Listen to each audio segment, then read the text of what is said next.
लड़की किधर पटाया तू? ए रहा नहीं जाता, तड़प ही ऐसी है ना। ओ उधर तुम्हारा रूम को पास हमारा रूम का पास लड़की नहीं है। সাত দেখো একটাও নেই।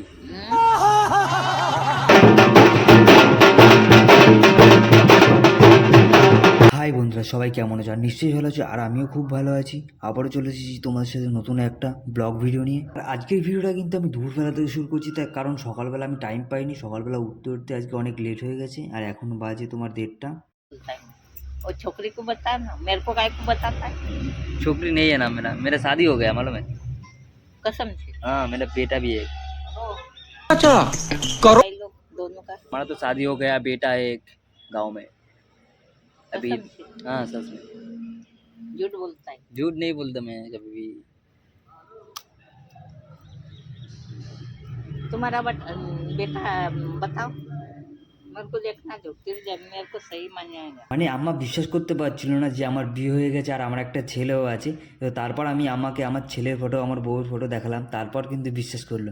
আম্মাও খুব ভালো, কিন্তু আম্মাও এখানে আমার মতন কাজ করতে এসেছে, আর আমার বাড়ি হচ্ছে রাতুল। তারপর কিন্তু আমি আম্মার সাথে একটু ইয়ার্কি ঠাট্টা মেরে চলে আসলাম বাইরের দিকে, কারণ আমার এখন খিদে পেয়ে গেছে। আর 15 minutes later. তারপর কিন্তু ফাইনালি খেতে বসে পড়েছি। আজকে দুপুরবেলা খাবারে আছে হচ্ছে জিরা রাইস, কাজু পনির মশলা আর বাটার রুটি।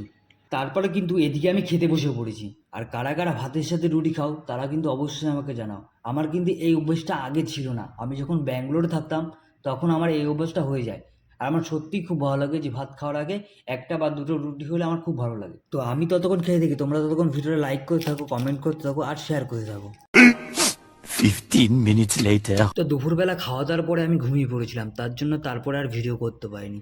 তো এখানকার কিছু বন্ধুবান্ধব আমাকে বলে যে পাশে একটা মেলা হচ্ছে, যাবি? আমি বললাম ঠিক আছে চল। তো সবাই মিলে বেরিয়ে পড়লাম রাতেরবেলা গাড়ি নিয়ে।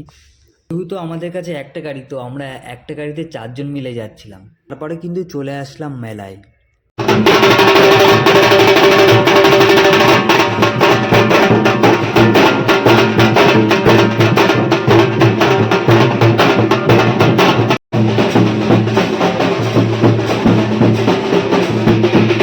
সবাই নাচানাচি করছিল আর আমরা এখানে দাঁড়িয়েছিলাম। এখানে আছে সুজন ভাই, এদিকে আছে নাগেশ ভাই।